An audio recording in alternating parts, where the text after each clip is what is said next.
perspective from you. Okay, going back to what has been the biggest story over the last 1 week or so when we're talking about IndiGo Aviation. Pull up the stock. It's down about 0.5% right now and down a good 23% from the peak. So here is the latest. IndiGo Aviation is going to be paying compensation to all the passengers who were stranded as a result of those massive flight cancellations. Now, what is the kind of compensation? What are the numbers looking like? Let's go across to Madiha for the basic math. Madiha, what have you picked up so far? Well, IndiGo has finally announced a compensation package for passengers left stranded during the airline's massive operational collapse earlier this month. According to IndiGo, customers who were stranded for long hours on December 3rd, 4th and 5th, the 3 days that were severely impacting passengers, especially at severely congested airports, will now receive travel vouchers worth 10,000 rupees, and these vouchers will be valid for the next 12 months wherever they want to travel. And IndiGo says this is specifically for passengers who were severely impacted.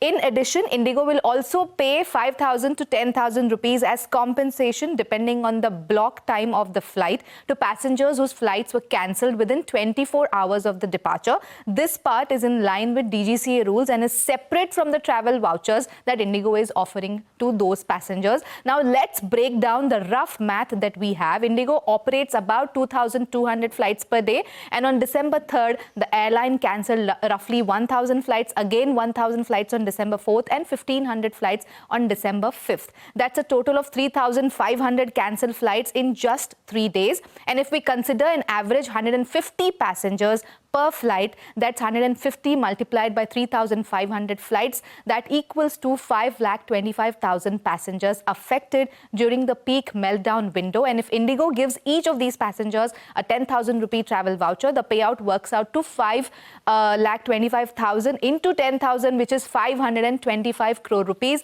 And this 525 crore rupees is over and above the government mandated DGCA compensation, which itself ranges from 5,000 to 10,000 rupees per passenger and depends on flight duration. Now, we have already calculated earlier that if DGCA compensation applies across all 9 lakh affected passengers, that is a rough calculation that we had, IndiGo's liability on that front alone could be as high as 900 crore rupees. So what we are looking at this is IndiGo's voluntary vouchers could cost the airline over 500 crores, and the DGCA mandated payout, depending on the regulator's findings, could run into hundreds or even thousands of crores more. Madiha, I remember a couple of days back, IndiGo had confirmed that they've already given payouts of about 827 crore in terms of refund. That was refunds, and refunds are different than cancellation. So you are eligible, if your flight is cancelled, you're eligible for refunds as well as compensation. Okay, so there's the flight refund which they've paid. Which is 827 crore. And they are compensated for the inconvenience that they've faced. Which is the DGCA mandated compensation. But this, and then this is over and above. Over and above the DGCA mandated compensation. So this is a special package that they have announced. We could also see IndiGo probably reducing airfares going forward to kind of improve customer sentiment. We never know.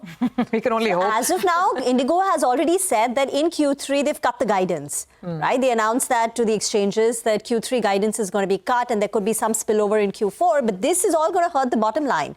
Yeah. So profitability... And then there are the pilots, the hiring that has to be, of course, pulled up as well. So I think we've got a couple of factors out of the way. One is the 10% cut with regard to the total number of flights that they're operating, right? The second factor is... The 10% cut, I would like to clarify here, is that it is the winter schedule. They were already not operating those many flights. Absolutely. Yeah. So that's out of the way. The second factor is now this compensation that they're refunds that they already paid. Refunds. Now we got this compensation as well. I think now the only the spot that the street will be looking forward to will be, is there any big penalty that they'll have to pay? Correct. Because a couple of these things now, 3 or 4 of factors are already out of the way. The penalty is going to be important. Penalty will be if the government at all considers. If at all.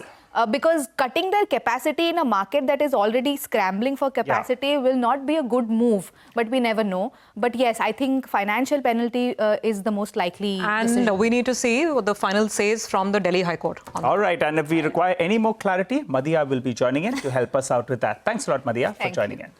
Well, time to slip into a short break on